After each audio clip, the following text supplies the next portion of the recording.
The ancestral lands of the Alturas. And I hope I said it right, because I've been saying that for many years. I just hope I'm saying it right. But well, you would know better than I. and I think you have Klamath, Modoc, and Northern Paiute. Would be in the Surprise Valley. Yes, wonderful. Thank you so much. We are here to introduce literally a brand new California Arts Council program called the California Creative Core. So this program aims to actually put artists to work and pay them directly, either directly or through social service organizations, arts organizations, collaborations between the two. But the key thing is that artists are put to work to shed light on issues that are critical to California communities, and in this case, Modoc. The idea is that we're going to be increasing public awareness related to water and energy conservation, climate mitigation, emergency preparedness, relief, recovery, civic engagement, including election participation, for example. That seems so specific, doesn't it? And yet it's an indicator of health. So yes, today we're introducing what the state sees as a new method of evaluation in terms of the relative health of communities. It's called the Healthy Places Index. And through this, the state wants us to identify things that are critical to your communities here. What are the indices? What are the markers that determine whether a community is healthy or not healthy? There are economic factors, factors determined by one's access to education, social factors such as the degree to which folks are, able to fill out a census without feeling afraid of that, whether they're able to get to the voting booth and vote, whether the transportation in their communities is good and gets them from A to B, whether they have a car, whether they can commute to earn a higher living somewhere else, and back again. What the neighborhood is like, what are housing conditions, whether the environment is clean, and then of course access to really good healthcare like insurance. The Healthy Places Index also takes into account social demographics such as race and ethnicity. And so here we can see the overall picture for Modoc County shows that we have 1.4% indigenous peoples or Alaskan natives. Whether or not we trust the way the census is, was created during 2020, and again this might change in the future, but this is a good indication of when, for example, you are writing your grant applications to us, we may well look at whether you are aware of those least represented peoples among you, whether it's through race and ethnicity, but also other cultural indicators which lead communities or individuals to feel isolated, which is a factor in health. Healthcare access, what does it look like here in Modoc, Alturas? So the number of insured adults is really low. I mean, it's just resting there between the sort of lowest to the second lowest quartile of the Healthy Places Index. What could artists possibly do to sway people, to educate people, to to access the kind of insurance they need to lead healthy lives? So we challenge you to think about that, and then of course here are the numbers for Alturas. Some of us, all of our Fort Bidwell, Surprise Valley folks are in the exclusion zone, and that feels really strange. It's funny because interesting. so that's here, yeah. Just so It's infuriating, isn't it? I felt immediately, God, that's such an exclusionary thing to do, to have an exclusion zone, to have I just visited Surprise Valley and I was like, this is an arts community that is thriving.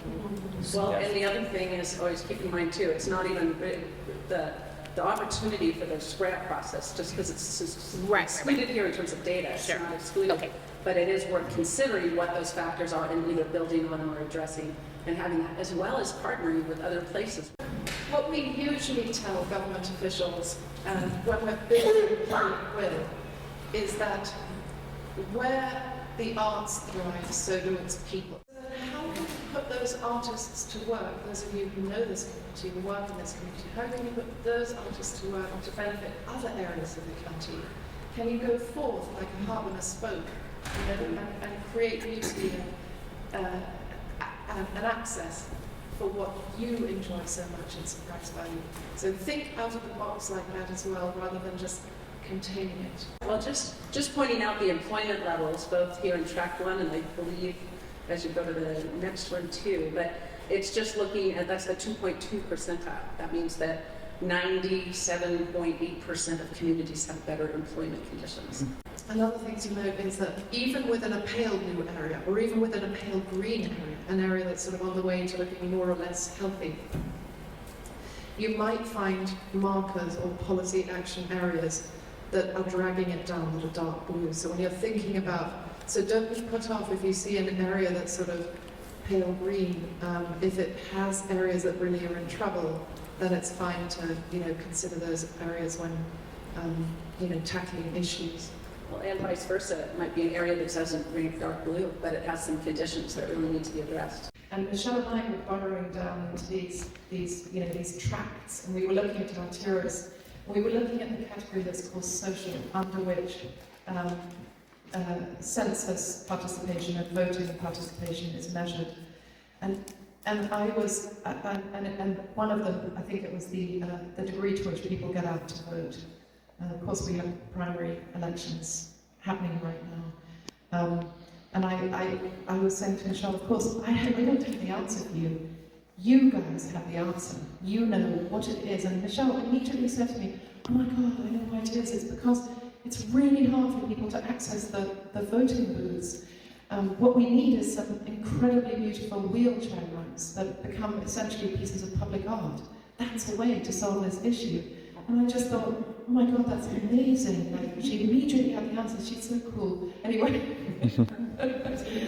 this is how out of the box things can be, And each one of you would have a different response, whether you're working for an agency or an artist alone or a group of artists or collaborative. Each one of you will have a different response to how to solve these issues or shed light on them.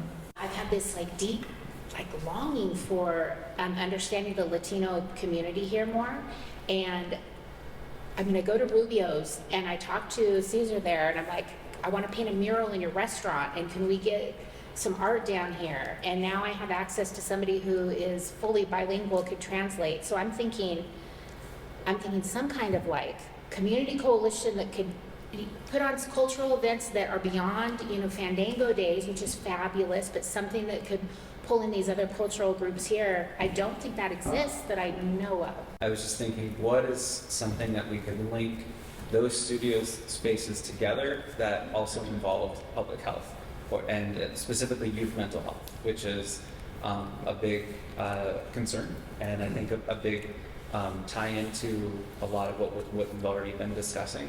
So I was thinking, is there a project that could link those galleries in a gallery tour that we could work with the schools, each of the school sites, and have art or music or something that is created and then showcased over the course of 6 months or a year that is just different stages of development or different aspects of mental health or something like that. And I find it missing here, the arts program, music and arts. I know we have music, we do have some sort, but I just feel it's a big piece that's missing. And somehow I'd like to get the school, as we said, more involved so it becomes a healthier thing at a younger age. There's a lot of artists here that have sort of been transplanted here, but I don't see much art from the youth. So somehow I need to like to bridge that gap. We have a place in Mendocino County, which is in this region.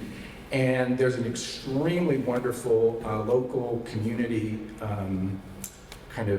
youth performing arts center called Spaces, and they do amazing things with the youth all around like issues like this. And I think in your idea of bridging communities, somehow getting some of that energy up here, I don't know how you would do that, but that's the only idea I have. With our jail population that I've been serving for the last few years, and working on finding ways for them to reintegrate into the community with the stigma that they carry with them.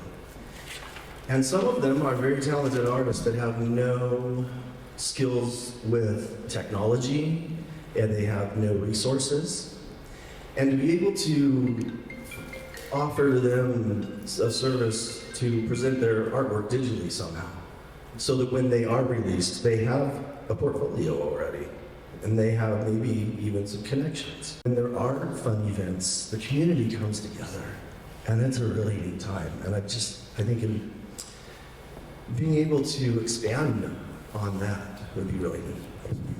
The idea of maybe a nonprofit for youth and youth-led, similar to some of the other clubs, are type things that we have going on currently that could have multiple chapters, so to speak, or sections that would be community-related, so all under one umbrella, but giving opportunity for each of the smaller communities outside of Alturas have their own groups and develop ideas for structural art too. I think murals are amazing, but I know every time we drive to Eden and we drive by that motorcycle build of rubbish, my kids are super excited and they love it.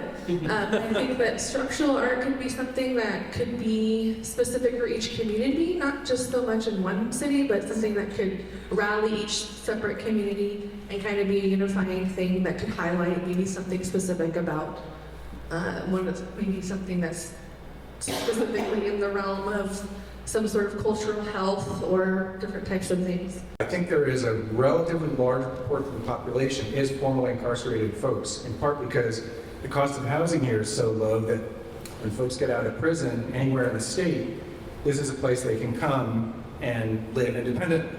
And I think maybe the fact that we have such a relatively high proportion of formerly incarcerated residents contributes to some of those other data points, because felons can't vote, and so on and so forth. And so I do think that thinking about services attending to that community, which is really kind of unique to us, where there's a lot of potential but also a lot of challenges, would be a really great thing to do. I can't help asking you, what is that really dark blue area into the west of Modoc? What do you think that's all about? Just based on my walks and drives through there, that is a large migrant population, I believe. So very spread out and somewhat transitory. So I'm thinking that plays into that partly. Because obviously here we are in Alturas, yet we have this great swathe of dark blue communities that are within the lowest quartile of the Healthy Places Index that simply aren't represented here tonight. And Alturas is this tiny little dark blue dot. Wouldn't it be great to see something going on between those, between the two? What would that look like? And maybe what we can do is have a Zoom call and have it focus on that part of the Modoc and just see who we can get to the table in a virtual sense. We can have follow-ups. The idea to me would be how to get that community access to community events and social services through language and art. So Greg and I have spoken before about ideas of a sober art space for people in rehabilitation, and we have never been able to make it happen because it was during COVID when we launched the concept in our brains. So my idea was that I've been thinking about for a while and tried to get going a couple of times is they make these outdoor instruments that are just like simple xylophones, and it'd be cool to have those at the school or in the park over here. Oh my God. Yeah. I'm not sure if they've done it since then. They did a cultural play of the Modoc Wars that took place, I forget what it's called, Lost River, and that was really awesome. And I think something, even not even necessarily to get that going, but to maybe even do some local folklore related to Native American populations here and tell their stories and share that with the community that we don't ever get to hear. There's a lot of creative people in this town, but they have no outlet to present their art. When I go to these street fairs, a lot of them have performances there from local bands or from schools, and so it's very much a community thing. I looked into it. There's like 60 empty buildings in Alturas. There's more empty buildings than filled buildings. I mean, they donate the old Coast to Coast building is huge. We could have booths of all the artists and have like every month or every week a DIY from one of the artists. In terms of social justice, I often have felt here squashed in wanting to bring up difficult topics and issues, whether it was related to race or the homeless and drug population. I hate to even say it like that, home/less. Anyway, so the social justice element is another one. I would love anyone who wants to work on an idea for that. I would love to talk to.